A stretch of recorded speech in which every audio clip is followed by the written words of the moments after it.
Chapter 3, P.T. Barnum and Jumbo.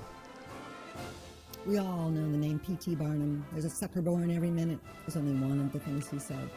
He was an incredible marketer. Just hyped everything. The truth didn't matter much to him. He just wanted to sell things. And he actually was the owner of the first bet after she was taxidermied. And he had set up a museum in his place in Connecticut where the taxidermied body of Bet stood, and other curiosities. First thing that P.T. Barnum did, though, when he left his father's store and started up in the world, was he bought a 106-year-old blind slave woman named Joyce Heff. And he said that she was 180 years old or something, and that she had been George Washington's man and the public bar. So before Barnum got into animals, he started with people who were curiosities.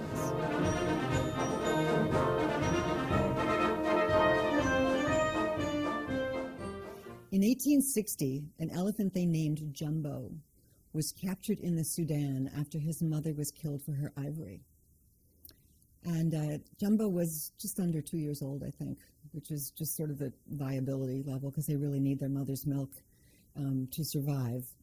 And Jumbo wound up going to France, where he was kept in the Jardin des Plantes in Paris.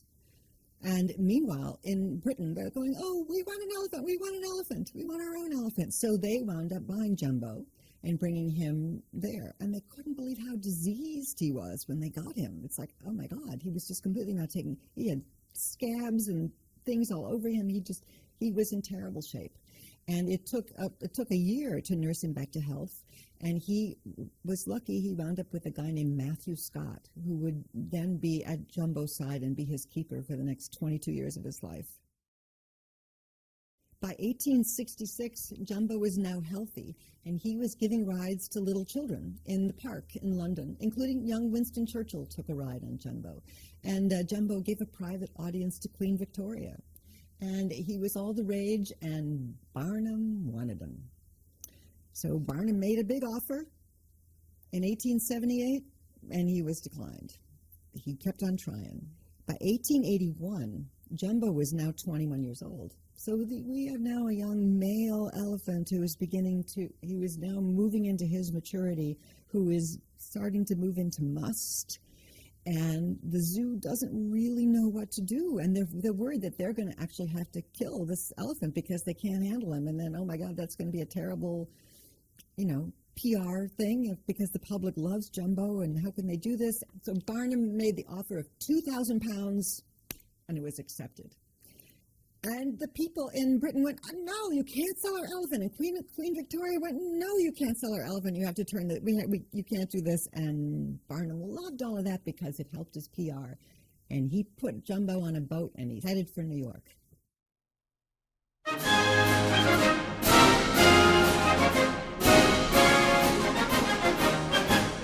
So here is some of Barnum's PR. The magic monarch of his race. The largest animal known to exist, beside whom all elephants look like pygmies. The matchless monarch of overshadowing majestic presence. So big, he displaced 600 Irish immigrants on the boat. So big, his trunk was the size of a full-grown crocodile.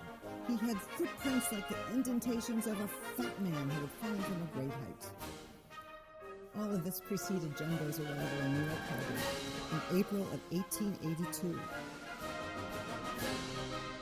Thousands lined Broadway to see the parade, to see Jumbo. He was hauled in a wagon drawn by 8 horses up Broadway. Not a ticker-tape parade, but close to it.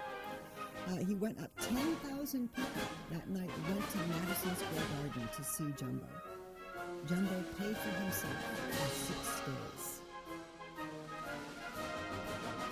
Let me paint you a picture of the circus in 1882. It's not quite the trapezes and things we're thinking of right now. It's a 3-ring circus. The tent was about a 10,000 person capacity. And then the entire menagerie that Barnum had would parade through, and the very last one in the parade to come in was Jumbo, and Jumbo always had kids riding on top of him now. And he was dressed in gold and purple, and he had shiny little baubles on him, and the camel riders carried banners. And in the 3 rings, something was always going on in every ring all the time. So there were cowboys and Indians, there was a giant, there was a bearded lady and a fat boy and little people, a tattooed man, a Hindu serpent sorceress entwined with living snakes, clowns, a clown elephants, acrobats, strongmen, boxers, dancers, roller skaters, sword swallowers. The other elephants stood on their heads around the ring while the action was going on inside. And in the end, the other elephants would do something called tail up, which meant they would put their front legs on the butt of the elephant before them, and there would be this little procession. It was called the Long Mount, and they would walk themselves out of the ring. But nothing was as big a hit as Jumbo. And after that first performance in New York City, they went on the road for 186 days. 4 steam engines pulled 100 cars. Jumbo had his own car named Jumbo's Palace, painted red, blue, and trimmed with gold. Before Jumbo, Jumbo didn't mean Jumbo. Jumbo meant inept or socially awkward. But after Jumbo and ever since, Jumbo has meant supersized.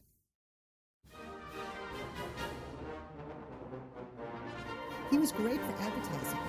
Barnum also had a little miniature elephant called Tom Thumb, and they were pals, Jumbo and Tom Thumb, and they were sometimes in advertising together and sometimes just Jumbo on himself, but they sold Willimatic thread, they sold Bell's soap, they sold Clark's thread, they sold Oyster, they sold Ivorine soap, which was the precursor to ivory that we know today, they sold baking soda, and they sold Remington agricultural equipment.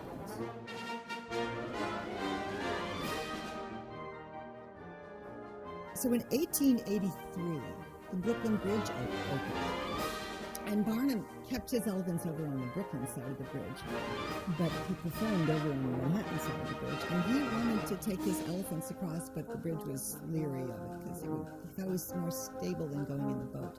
The day the Brooklyn Bridge opened, 100,000 people went up to walk on that wonderful promenade. It was so exciting. It was such a big deal. It made connecting Manhattan to Brooklyn so much better than it ever had been. And then some woman tripped in the stairwell, and other people fell over her, and there were so many people, it started a panic, and then people started saying the bridge is falling, and so people went crazy. And there were a number of people killed in the human stampede. And it was terrible. People didn't want to go up and walk on the bridge. Cars and the trains were still using the bridge because it was too convenient to not use. But the bridge kept trying to figure out how do we get over this PR mess that we had from opening day when that stampede happened. So Barnum again came back and said, let me walk my elephants. And the bridge thought, well, if Jumbo crosses the pedestrian walkway, then that's going to show people it's safe and they're going to come back. So that's what happened. Only it wasn't just Jumbo, it was the entire circus. It was all the elephants in a single row, and Jumbo behind them, and when Jumbo got in the middle, it said he went over the side, they were going to look at a boat, and then he just kept on walking and on with no event. And the New York Times printed at the end of the day that his royal sacredness added a new luster to the bridge last night.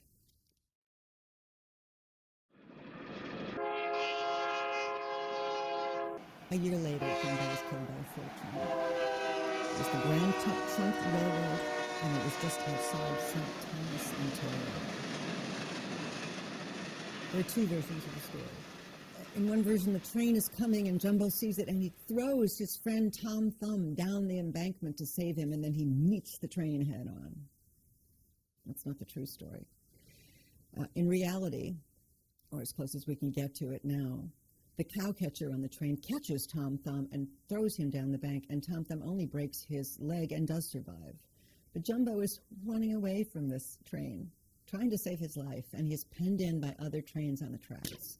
And the train hits him, and his tusks are jammed into his brain and the train falls on him, and there's a famous picture of Matthew Scott, his keeper, In the earlier, more romantic version, Matthew Scott wrote that Jumbo reached out with him to with his trunk in his dying breaths, but no one could really tell that happened. Everybody was trying to push the train up off of Jumbo and get it off the track because there was another train coming through, and they didn't want it hitting that train.